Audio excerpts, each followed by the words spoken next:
పశ్చిమాసియా యుద్ధంపై అమెరికా అధ్యక్షుడు Donald Trump కీలక ప్రకటన చేశారు.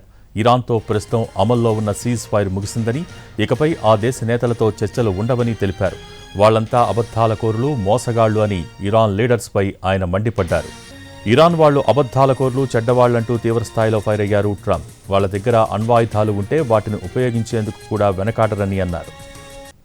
పశ్చిమాసియా యుద్ధంపై అమెరికా అధ్యక్షుడు డొనాల్డ్ ట్రంప్ కీలక ప్రకటన చేశారు. ఇరాన్తో ప్రస్తుతం అమల్లో ఉన్న సీజ్ ఫైర్ ముగిసిందని, ఇకపై ఆ దేశ నేతలతో చర్చలు ఉండవని తెలిపారు.